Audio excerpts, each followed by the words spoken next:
Welcome back, Mighty Vandals, to Tubs of the Club, your University of Idaho affiliate on the Big Sky Podcast Network. I'm your host, Brian Marceau, he made it back from his anniversary vacation to go see Nickelback yet again. Dallas Hammer back in the building, figuratively speaking. Dallas, first off, how was the concert? Great. I heard them play Pop Star like 40 times. It was awesome.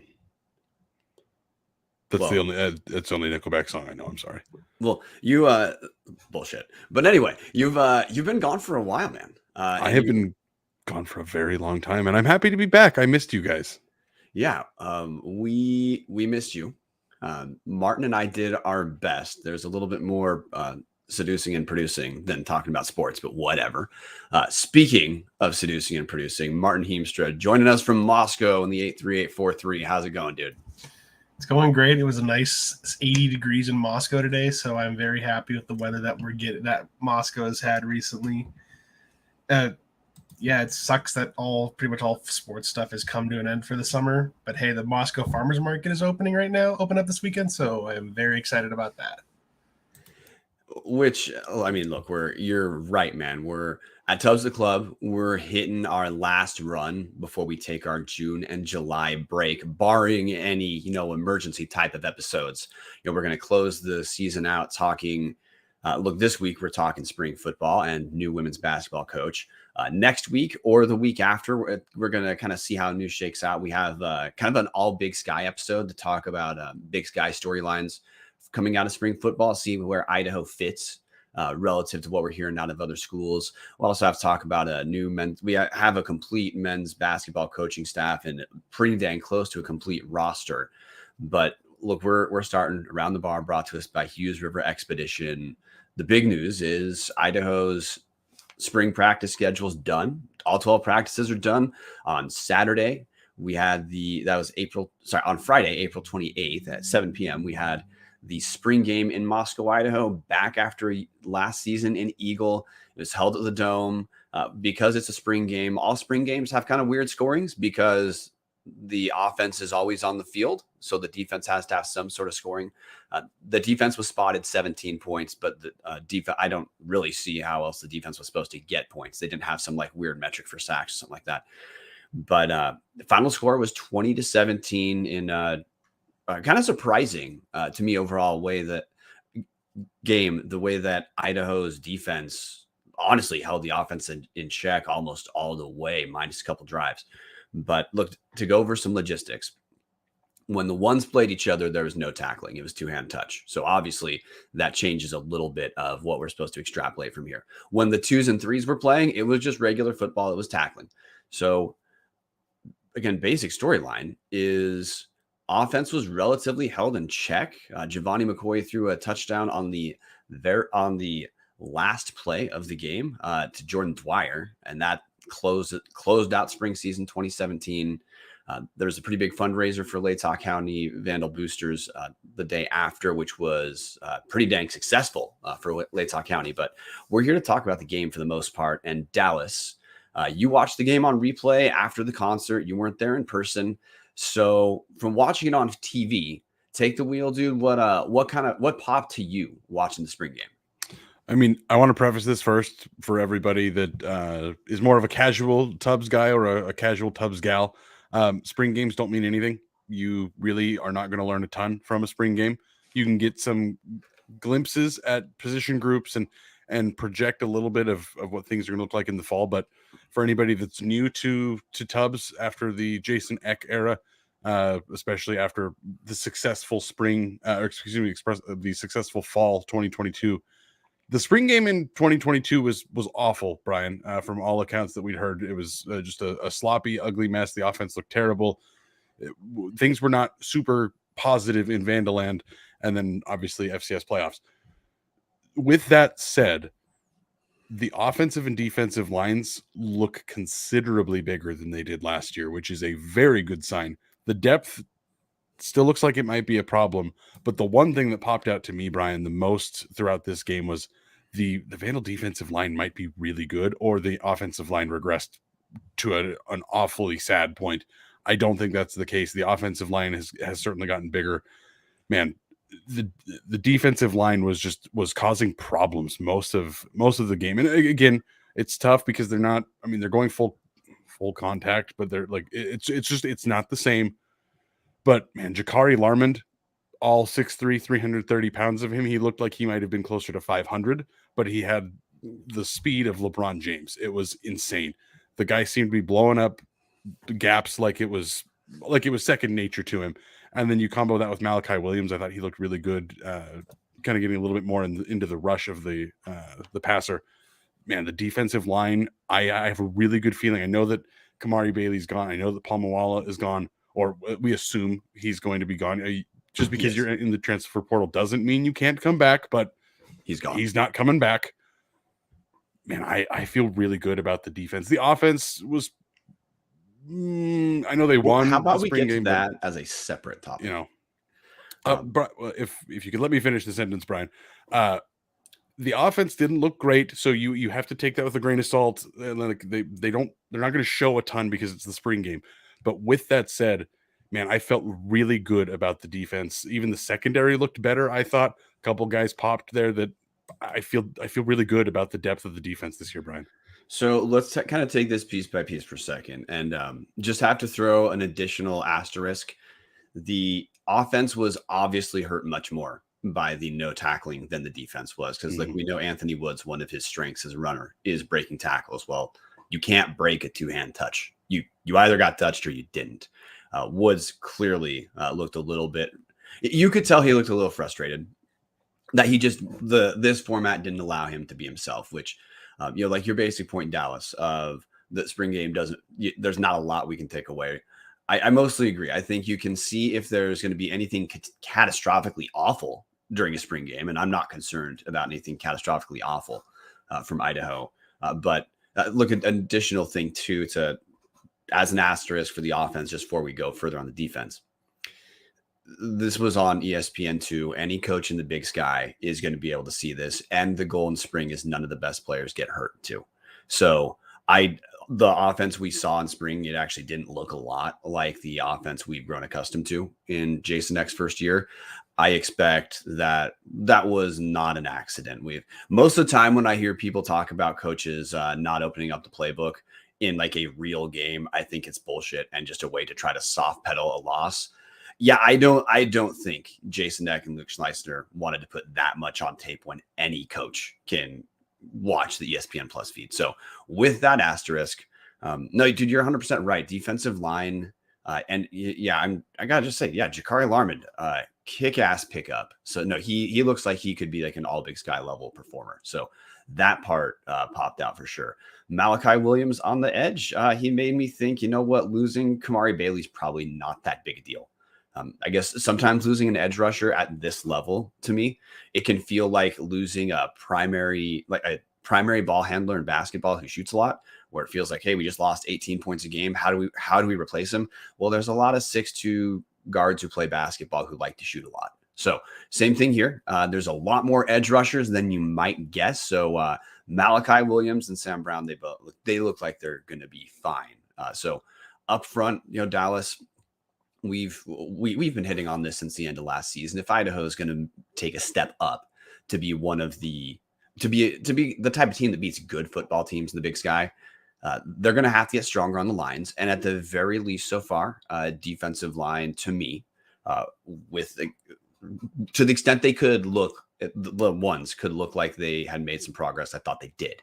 So yeah, that's phase one takeaway. Phase two, before we get into the secondary, is look, I think I talked to Martin last week. I think Paul Mawala is a bigger loss than Kamari Bailey. Sully Shannon played the inside spot during the spring game, and he looked fine. I think Sully Shannon's a great depth piece at linebacker. I just think that what we saw in the spring game, I expect there's no way we don't get a linebacker transfer to buttress the overall talent in linebacking spot. But until we get it, all we have to do is talk about Sully Shannon. And look, he didn't look like an all Big Sky level performer, but he looked the part. He looked fine. As a depth piece, Jackson Eck Jackson Eck looks like he could play next year. He has the size, he has the athleticism, he hits pretty damn hard. No, Jackson Eck. I'm glad that we got Jackson Eck. Anti-gloves is for real. Yeah, no, Jackson Eck. He looks the part of a Big Sky contributor, and if he gets to redshirt and come back as a redshirt freshman next year, man, that dude has all conference written all over him. Mm-hmm. Absolutely. Sorry, I was just agreeing. I thought your point was going. I just wanted to jump in and say yes, absolutely. No, I thought Jackson Eck looked great. Everyone can tell there's a little bit of rust between us from Dallas being gone, and honestly, frankly, me being jealous about the concert he got to go to. But also, hey, Trey Thomas, South Dakota guy, he out on the outside linebacker spot. He looks pretty good too. It's with the spring game, it's a little bit harder. To gauge what that means with him, but athletically, he's going to fit right in with the linebackers that Idaho's had kind of rotating in and out the last 4 or 5 years, which is why I'm not that anxious about. I think Mawala again is a loss, but I'm not that anxious about replacing him because Idaho keeps finding ways to replace linebackers, just like University of Montana keeps finding ways. That tells you, man, there's guys that are ready to play and contribute. So with that said, Dallas, I'm going to hand it off to you for the next direction. And there's the mute. Dallas is super rusty. I just muted. Going into the talk, I hit the mute button because I thought I had been muted before. Yeah, it's been rough, guys. Honestly, Brian, I thought the secondary looked a lot better than I was expecting. Honestly, all things considered. Now it's again spring, no turnovers. Idaho completed 31 of 50 passes, pretty solid numbers. 385 yards in the air between the two quarterbacks. But again, they're throwing to Hatton and Jackson, and we'll get into some of the guys that popped a little bit in the spring. But I really thought that Cam Stevens looked pretty good in the little bit of time we saw him. Kyron Beacham made a pass breakup. I forget who the other one was. I had it written down and now I can't find it in my notes, but there were 3 different guys. Xavier Slayton. Thank you. There were 3 different guys that had stats in pass breakups that weren't the guys like Harris, Kenyon, the McCormicks, the guys that got Bartram, like the guys that played last year and played pretty well, all things considered. It was not those guys that were making plays in the spring, which is nice when, again, we're still talking about who's going to be the corner opposite Marcus Harris. It's nice to see, hey, in the limited opportunity that is the spring game, a couple different guys made the pop. It's also still nice, again, when you have Marcus Harris on one end, the second corner is obviously going to be the guy getting picked on. So it's nice to have a couple different guys that can make plays in case we end up seeing the same kind of thing we did last year where Ormani Arnold ended up playing at the end of the season. And Eck even said, I probably should have played him a little bit more in the beginning of the year. I'm not 100% going to come out and say, oh yeah, Cam Stevens is absolutely the guy next that's playing across from Marcus Harris, but can he play a couple really good games over the course of the season? Maybe, again, do it by committee. Absolutely. Very, very impressed and pleased with what the secondary looked like, again, against a pretty generic vanilla offense. Well, Xavier Slayton getting 2 pass breakups, and again, Xavier Slayton's a lineman. A little bit surprising stat line, but I want to bring up Cam Stevens too, in that he looked like the guy, if the season started today, is going to be the number 2 corner. We still have dudes freshmen are coming in, but I think if Idaho's relying on freshmen to be the impact players coming in, they're not the team that we think they are. So yeah, sorry, Cam Stevens. Yeah, he had some moments where he looked good. I mean, he also got picked on, but like Hayden Hatton picks on everyone. So, nothing negative takeaway there. It felt this far away like it could be an upgrade. Talked to Lloyd Hightower after the game, who he did the announcing for ESPN2, and he said there's some promising stuff out of Cam Stevens. There's a little bit of how he plays that you can tell. You can tell the guy's coming up from a junior college, so he's in the process of learning how to cover D1 guys, and we can probably expect in the first couple weeks the real adjustment comes for Cam Stevens. But I like athletically, I like how we look there. I want to talk. Now we've hit both sides about as much to me on the defensive side as we can talk about, because we're going to hit this on the offensive side too. But like Idaho still doesn't have offensive line depth. We'll get to that in a second. But I'm just bringing that up though because defensively, of course, the threes absolutely dominated the offensive threes because Idaho doesn't have the line. And there was still a pretty big drop off on the twos. But look, the defense did what they could to look good. Last season in the spring game takeaways, defense looked strong. Well, hey, it still looks strong too. So I think that's nothing to take away there except say if you were concerned about some of the talent Idaho lost, take a Xanax. Because at this point, talent wise, Idaho looks fine defensively. Offensive side of the ball, Dallas, look, you hit it. It was a little underwhelming, and it was purposely vanilla for sure. So I don't even think we should talk about the running backs because we already know it's Anthony Woods. And if there's going to, well, actually, here's the way to talk about running backs, Dallas. I'll throw it to you. We did get an answer to me about depth at running back. There isn't any behind Anthony Woods right now. So all the dudes that I saw. Look, Nick Romano there's some ways he could be a minor contributor in my mind, but that's probably on a good Big Sky team, on a playoff level FCS team. That's about it. I think it's tough to gauge Trent Elstad. I do want to say it's tough to gauge a guy when he's not getting real contact. Maybe the guy's a bruiser. Maybe he's shifty. Maybe he doesn't go down on the first tackle. He might be the guy, but I would agree with this statement, Ryan. Yeah. So I guess one of the led the show saying, look, you can kind of see if there's catastrophes on the team. You can see areas where you're not clear what the answer is. And then you probably have some areas where you probably knew what the answer was, but how to interpret them heading into the game and nothing changed. Running back, I think we do have a clear takeaway in that either one of the freshmen is going to need to step up as the number 2 running back, or Idaho's going to have to land a transfer number 2 running back. Because at this point, Anthony Woods is very good, but I just think I don't want the dude getting 25 carries, having a kick-ass first 2/3 of the year, and then being injured and not playing, or injured and held back for the most important third of the season. Yeah, and but again, we were talking last year about running back, like, oh, Roshan Johnson looks like he's going to be great, and then Anthony Woods kind of came out of nowhere and stole the show. So there's every chance that Day Buchanan or one of the other guys, Carlos Matheny, or I could just start listing names off. There's absolutely a shot that one of these guys comes in and is either in a perfect timeshare with Woods or maybe even outplays Woods. I don't think that's the case. That would be a hell of a coup for Idaho to do that. But it definitely looks, Brian, again, I think of all the guys there, I think Trent Elstad's probably got the most shot. I think he was the scout team player of the year last year. So he's probably going to get a fair shake at it. Tough to tell when, again, it's like you said, it's 2-hand touch. Guys aren't flying around trying to take each other's heads off. Like it's a different game when you're not at full speed tackling. But realistically, gun to my head, yeah, we're looking at Anthony Woods and then a true freshman behind him as probably the 1-2 punch for Idaho this year. Yeah. At the wide receiver position, I just don't think we need to talk that much about Hayden Hatton and Jermaine Jackson because they both look like all Big Sky level receivers, even when it's 2-hand touch. And Jermaine Jackson. It's almost like you're telling me that the all Big Sky receivers still look like all Big Sky receivers.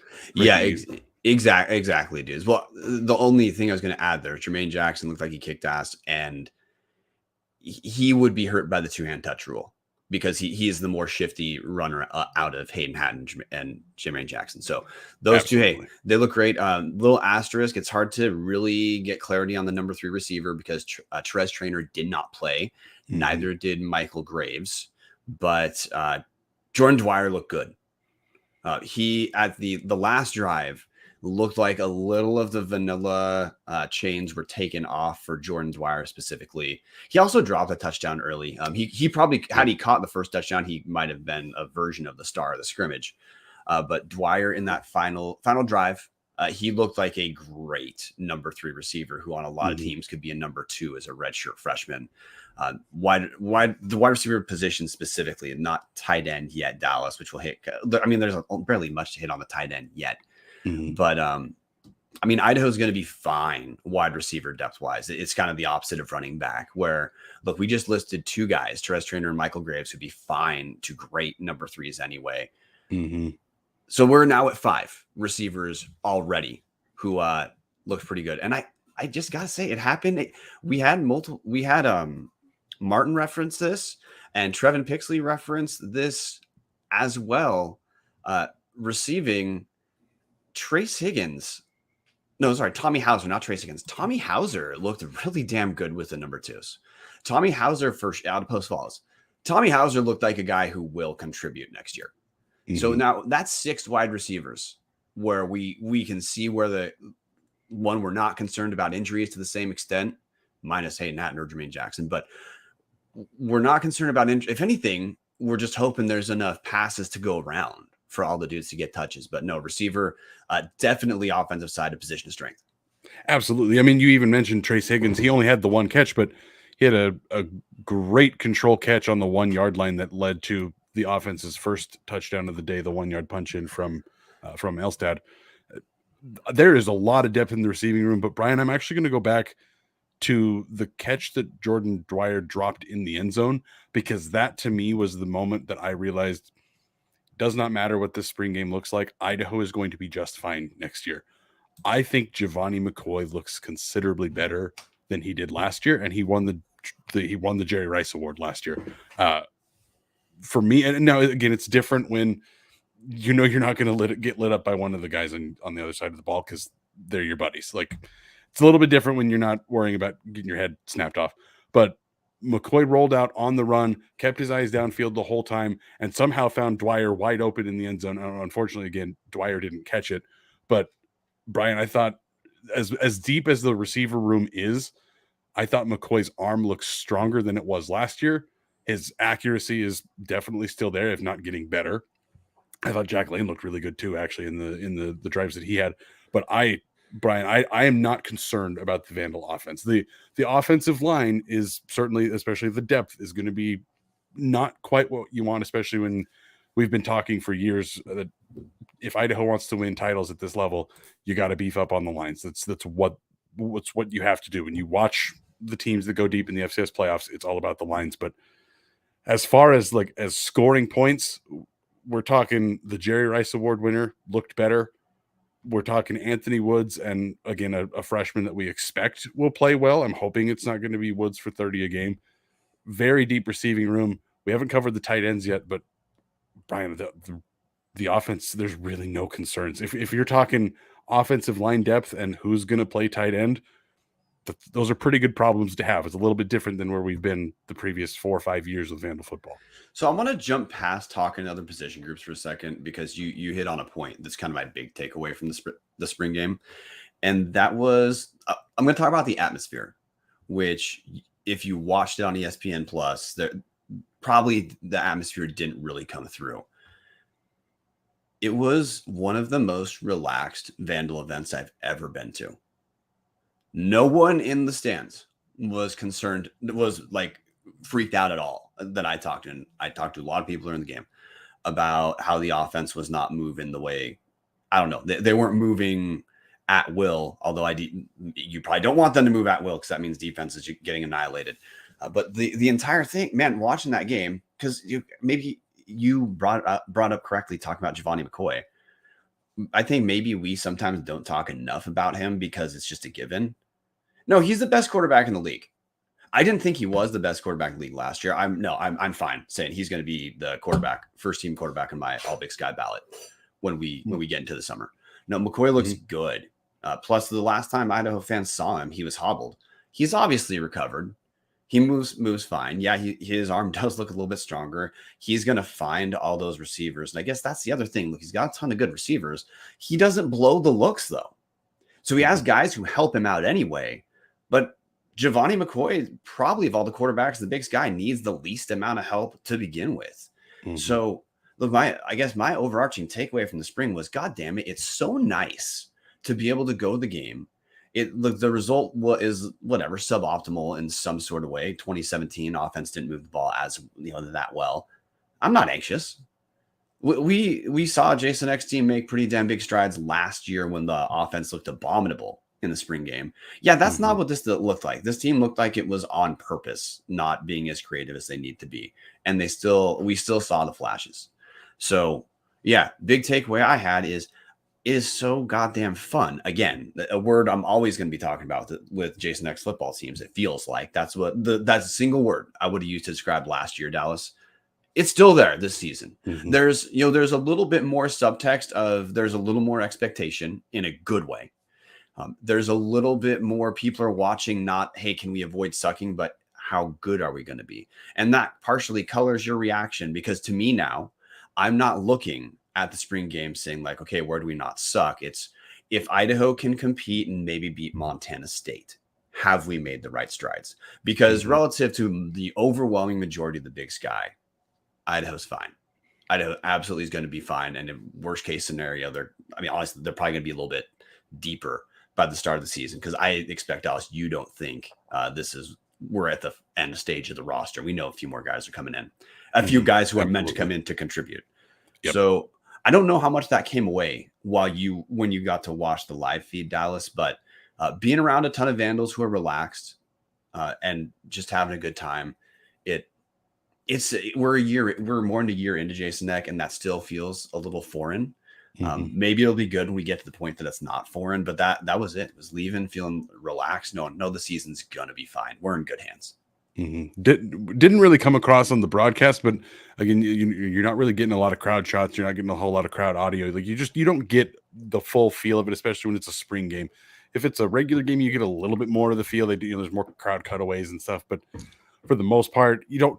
At least I didn't really get it off of the ESPN feed. Maybe others listening to this did.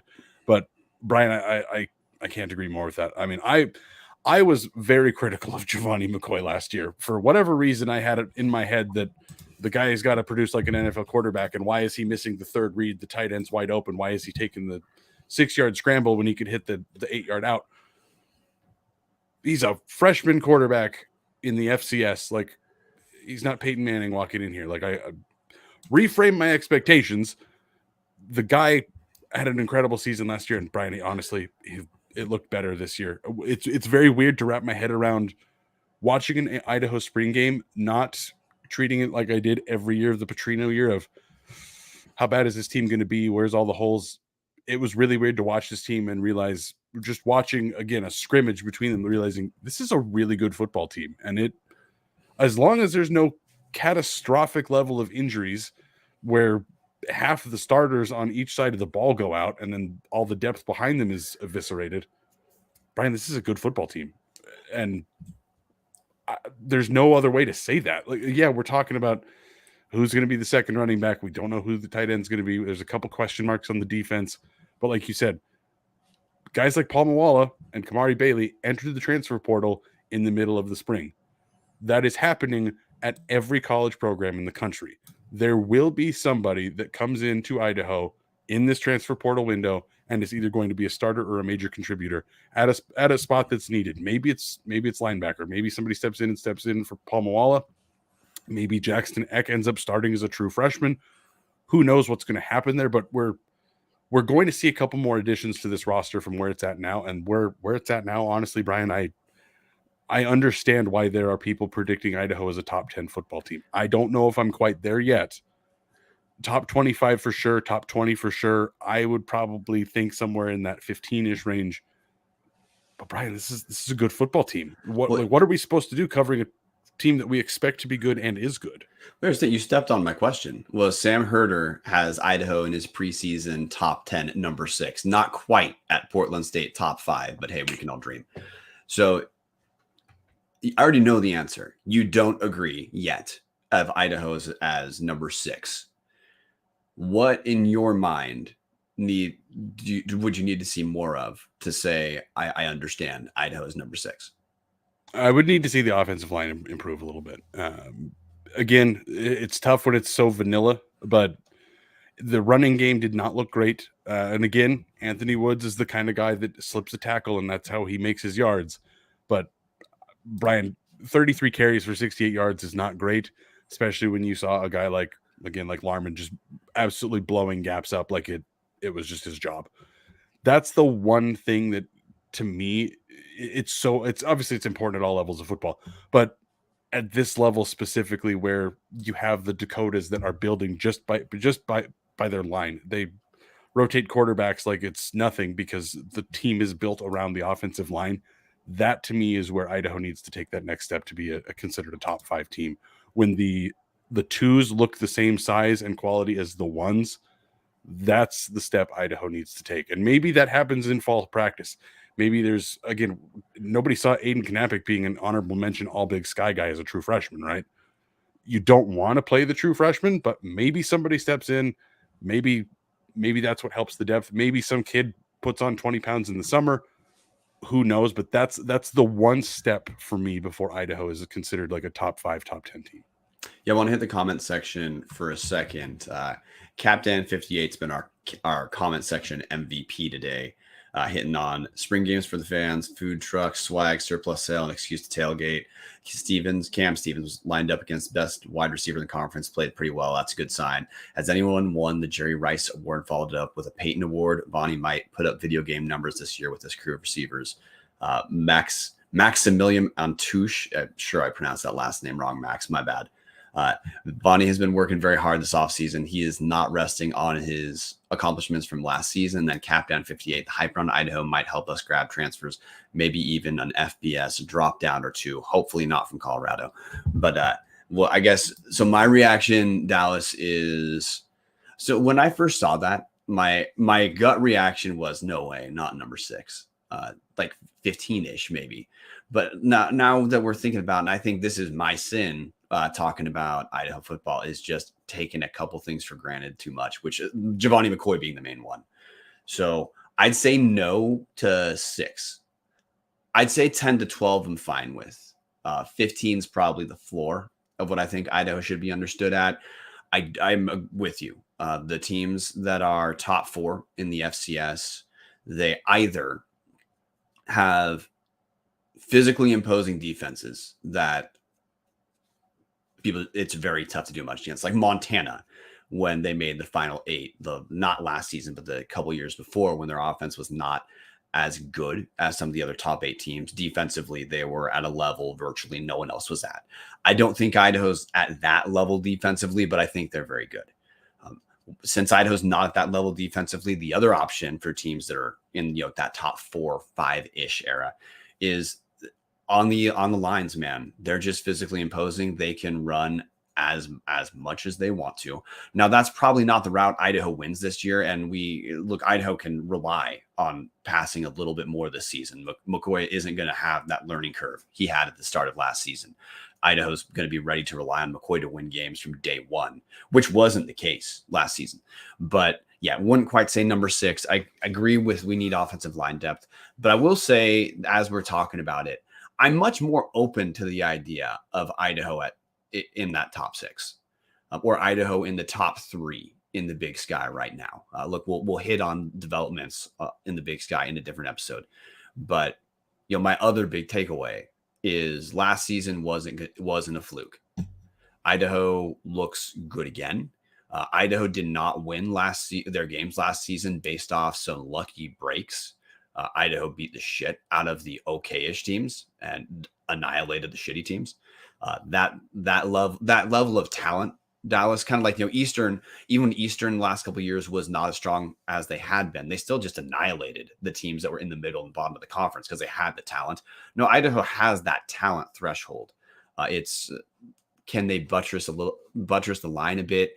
I think a pass catching running back, for third down possessions that would be a great get. That's something Idaho's going to miss without Eli Cummings. But we're talking about minor pieces to make that next step, which is to say the next step is not yet off the table in understanding Idaho football.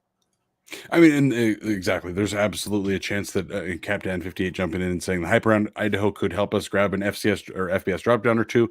Again, maybe that is the pass catching running back, one more offensive lineman, and maybe we are talking 4 weeks into the season. Holy shit.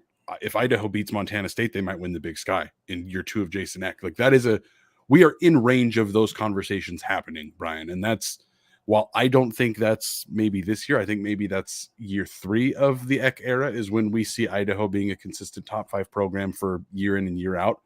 But we're knocking on the door here. And if you're knocking on the door, that means all you need is a couple things to break your way. And I think it's the conversation we're going to be having at the end of the year is what things need to fall into place for Idaho to be one of the top 2 teams in the Big Sky, being either, I don't think Idaho's going to get a seed this year in the playoffs, but being right on that edge of being a seeded team. That's where this team is. And it's, again, it's tough to predict this when we're talking about something that's going to be 4 months from now.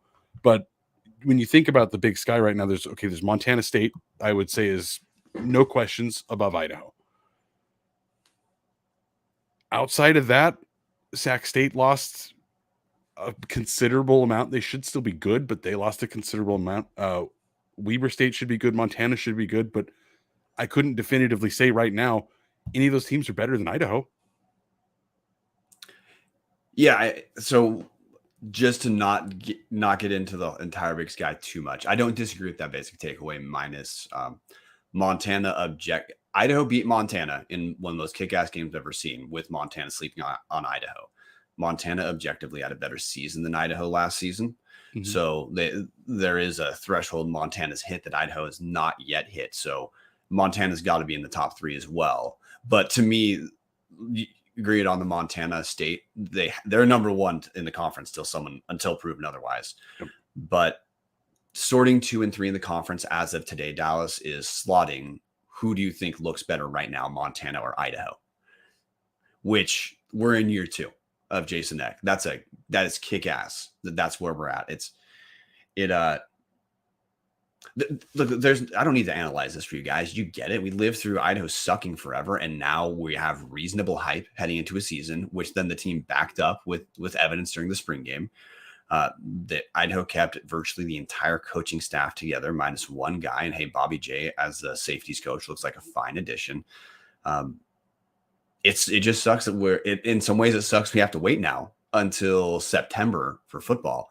But again, I walked away from the spring. Last season, there was way more anxiety around the spring because, other than the new coach thing, there was also the spring game performance to be anxious about. But we had a full year of Jason Eck showing what his teams look like as the year progresses. So I think Vandal fans should have left the spring absolutely anxiety-free and ready for game 1. We don't need to break down the schedule right now. We have other episodes to do that. But Dallas, look, we talked about the O-line already in that response. I just want to hit tight ends for a second. There's not a ton of clarity at tight end. Alex Moore is not yet healthy. If he gets back to 100%, I'm pretty sure he's the number 1 pass catching tight end. But Jake Cox, Jack Schuster, and Chance Bogan all saw time with the 1s. Bogan a little more time with the 2s as well. None of them looked like they were isolated as like the pass catching tight end versus the blocking tight end. They all were relatively similar with the offense being kind of vanilla on purpose. I don't think there's much to take away from tight ends yet, Dallas. I think we're just going to have to wait until about 3 games into the year and see how healthy Alex Moore is. I fully agree with that. I think Alex Moore is obviously, from what he showed in practice last year before, unfortunately, getting that knee injury, he's got to be the leader in the clubhouse. Of the guys that are healthy, I think Chance Bogan has the inside track. He did play most of the final drive with the 1s against, again, the drive that the offense won the game with was against the 2s. Eck even admitted that it was mostly the offense against the number 1 offense against the backups. But Bogan did play virtually that entire drive. He got a couple looks on it. I would think he's the guy, especially he was also the big recruit. I would say he's the guy that's got the inside track, but we're talking coin flips here based on what we saw. There's no real clarity on the tight end position. Maybe that's a transfer position. I don't think it's needed. Again, I think if Moore comes back, I think between Moore, Bogan, Cox, and the rest of the crew, I think there's enough guys there that the difference makers are in that room. But we didn't really get any clarity on that, Brian. I think there were 4 catches by the tight ends, 3 different guys. So I think Bogan had 2, and then the other guys each had 1 apiece. So we're not seeing anybody pop in that room yet, but nobody really has to when you have a very clear 1 and 2 that are top of the Big Sky in receiving quality. Your number 3 is going to be better than a lot of teams' number 2s. Your tight end is probably your 4th option at that point. He doesn't need to be a Rob Gronkowski tearing apart teams in Arizona. It can be a guy who's a good blocker, steady hands, and just makes the right catch when his number is called. That's all he's got to do. Yeah, I think you're 100% correct. Idaho needs one pass catcher to come out of that group. And if the rest of the guys are just solid blockers, that's fine. Because, I mean, Jason Eck and Luke Schleissner are flexible with the offense that they call. We saw that evolve as the season went. But just based off the last couple of years, dating back to his time at South Dakota as well, Eck clearly prefers to run a little bit more than pass. We're going to see if I guess that's the other story I'm curious about, is whether we continue to see that style offense when the relative strength is clearly the quarterback and pass catchers. But that's things we can't really answer at this point. We're not going to get answers until football season starts, but worth paying attention to. Dallas, any other points you want to hit on before we close talking about spring football and talk about a hire that took place over the week as well? Not really, Brian. We've covered just about everything. My takeaways, I feel very confident in either quarterback. If McCoy happened to go down, no interceptions in the spring game was nice. Again, pretty vanilla offense and realistically some pretty vanilla defense calls because you're just trying not to show anything. But I thought the defense looked better than the offense, but that's kind of by design. I have no real concerns with this team at this point, Brian. Everything we've talked about has been a minor concern. I see no reason to think that this team is not a playoff team. The schedule's harder this year, minus maybe the Lamar game, but I still think Idaho wins 7 games, makes the playoffs, and hopefully it goes better than it did last year. Yeah, I guess the last point I'll bring up is with Ridge Dutchakal transferring, there's a bit of a drop off after number 2, as in there's only 2 quarterbacks with any sort of experience on the roster right now. If this is an average football team, like if you're reliant on your third quarterback to make the playoffs, you're not making the playoffs. So with that in mind, Idaho just needs to not have Petrino level luck with quarterback health. But luck is implied scare quotes because Petrino was a moron about getting his quarterbacks hurt. Eck is not the same guy. So I'm not really worried about the depth. That's presuming that like Jack Lane doesn't transfer at any point this season. I don't think there's reason to believe that he would, but Idaho is at quarterback now at the time where they definitely need to not have a negative break in that quarterback room because there's not the depth for it. But I'm fine closing the book on this, Dallas. We have been missing your tones talking about Hughes River for a few weeks. If you are looking for a great all-inclusive week-long vacation, don't look past your backyard. Hughes River Expeditions has been Vandal-owned and operated since 1976, and they're ready to take you on the vacation of a lifetime. Enjoy a multi-day trip down the Middle Fork of the Salmon, the main Salmon River of no return, the Salmon River Canyons, or the Selway. You could even check out special trips like one to see the Perseid meteor shower, camp on pristine beaches, run amazing whitewater, hike scenic trails, spot wildlife, soak in beautiful natural hot springs, and fish some of the most remote stretches of river in the entire United States. Just bring your clothes, let HRE handle the rest. Grab a paddle, catch dinner, and ride the bull all throughout the Gem State.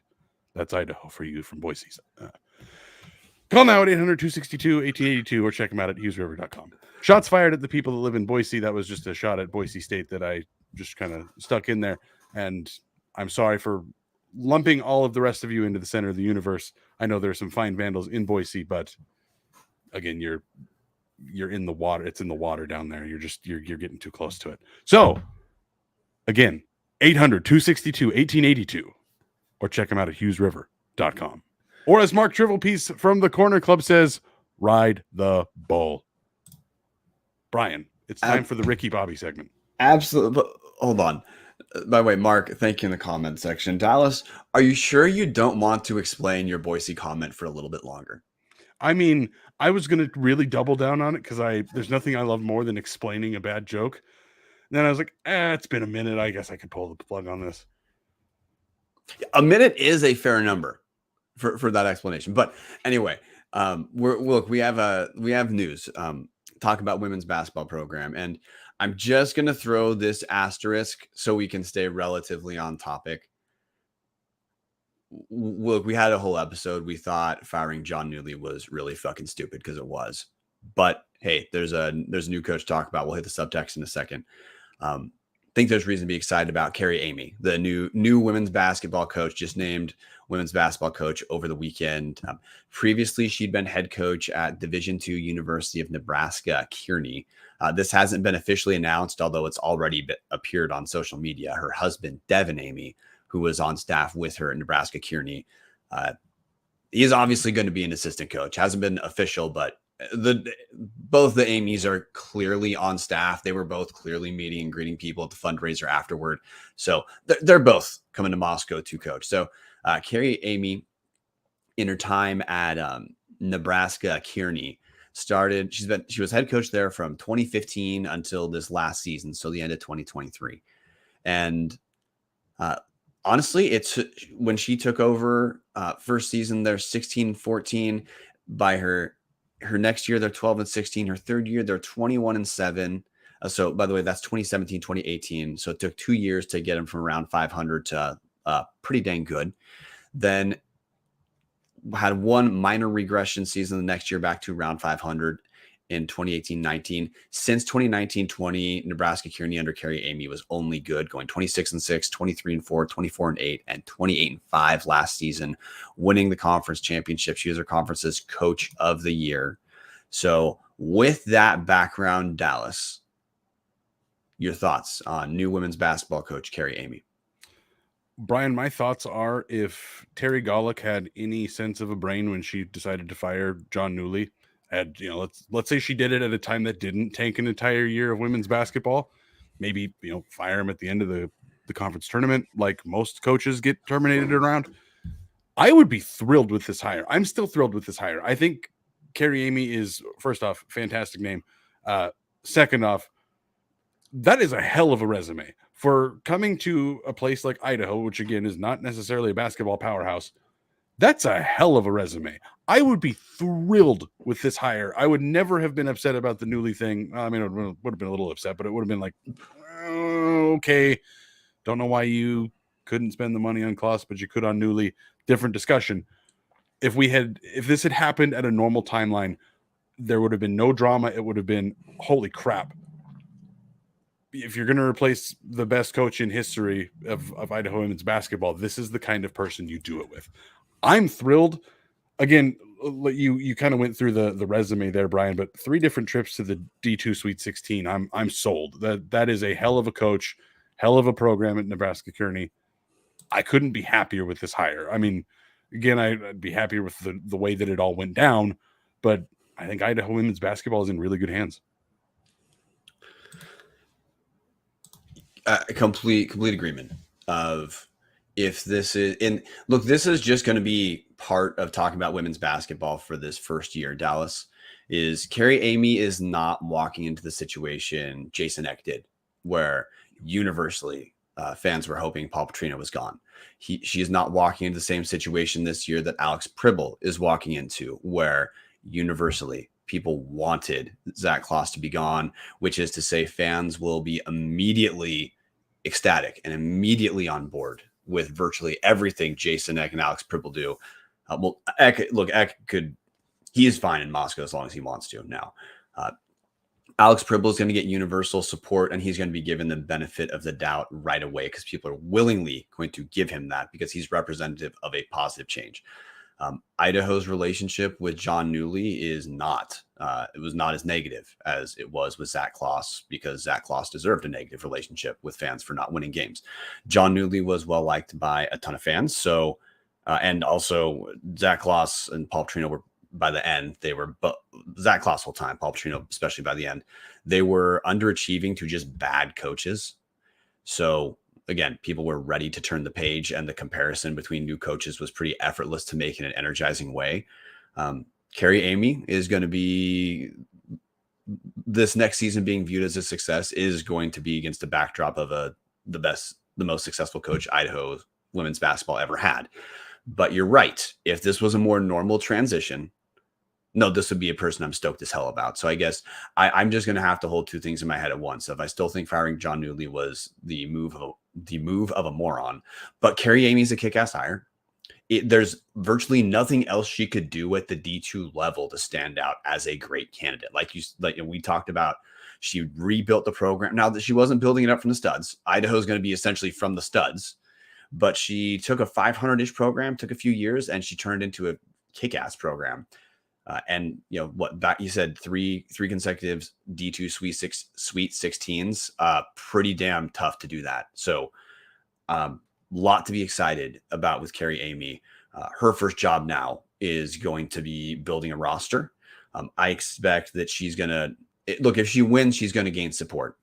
That's just kind of where she's at, where there's slightly less immediate grace given to the new coach. But that's just going to be the story of the women's basketball season, Dallas, because we can't talk about the new coach without talking about how the old coach departed. And in men's basketball and football, it was great news for that departure.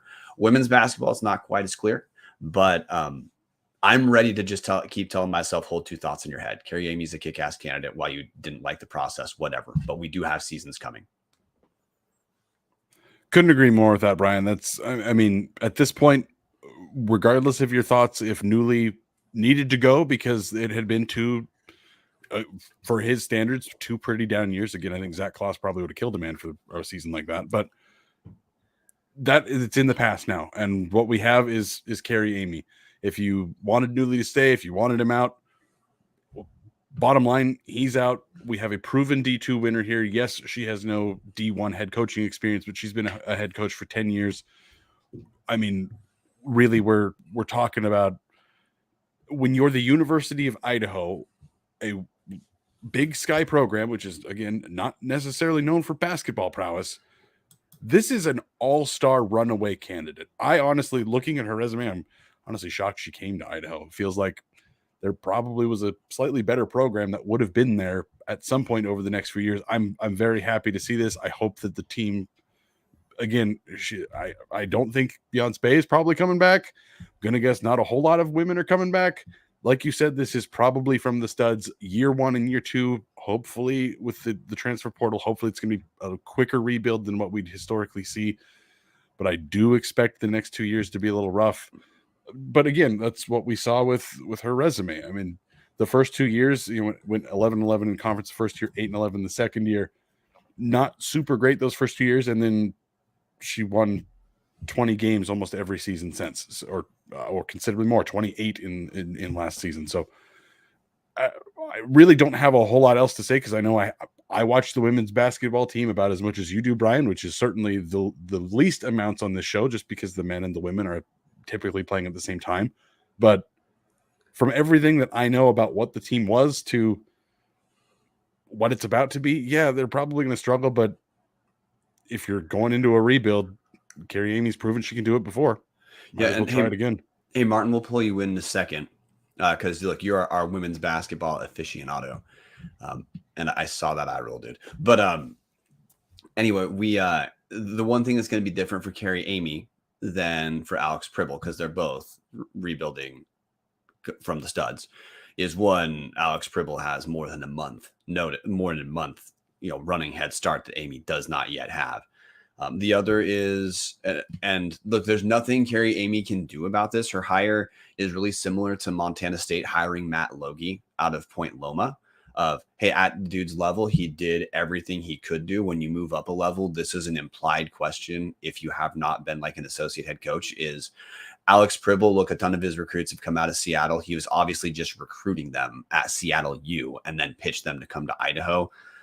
Carrie Eighmey doesn't have that D1 pathway yet, but if she was doing that well to D2, you can assume she's at least already has some recruiting inroads with some players who can contribute at a Big Sky team.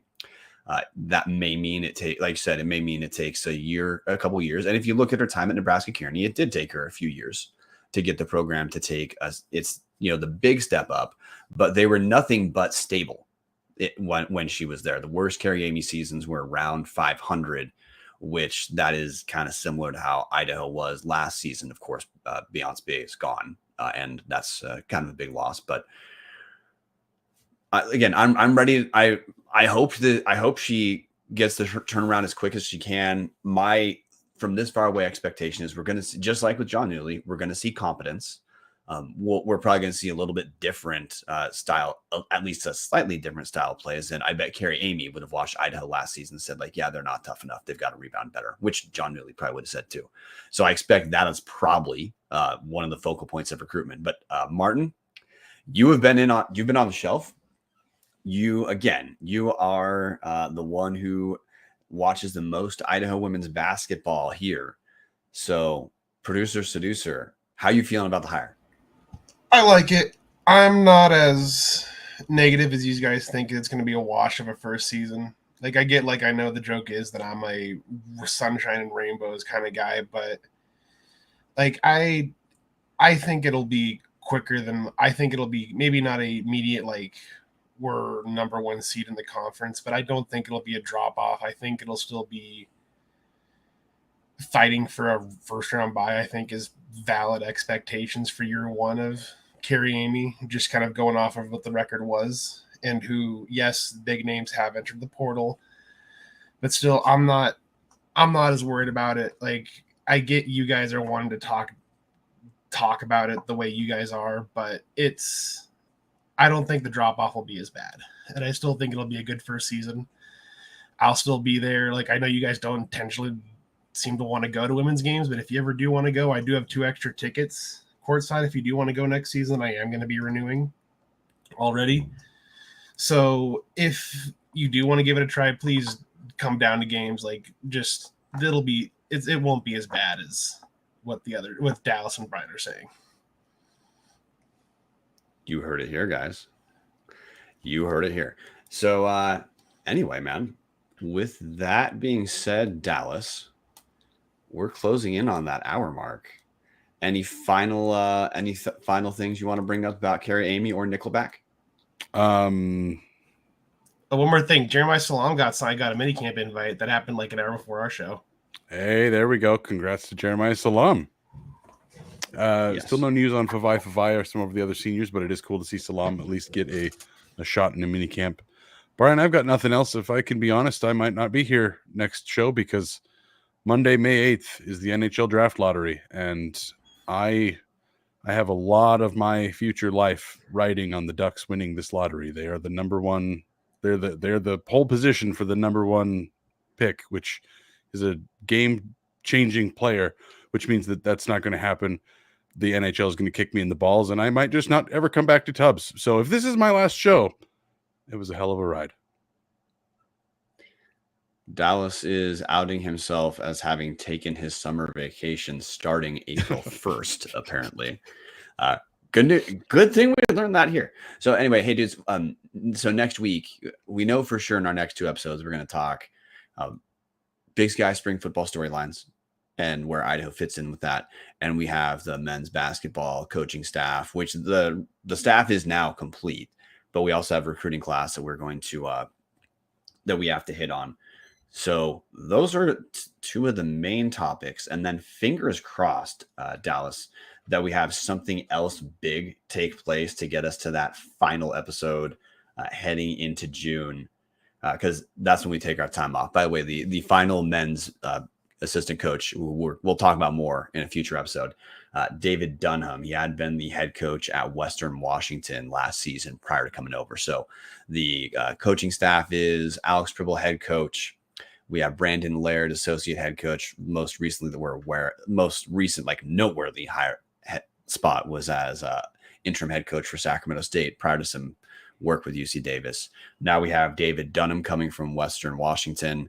We already knew Matt Jones was coming over from Seattle U with Alex Pribble. So those are the coaches. We'll talk more about them when we hit basketball. But until then, dudes, obviously support Tubbs at the Club, patreon.com/Tubbs at the Club to become part of the Only Tubbs Discord, which is where we drop our look, guys, when we get inside stuff, we don't really care about breaking news on Twitter and shit like that. We give it to our patrons. Our patrons knew about Carrie Eighmey as a hire multiple days before the actual hire took place.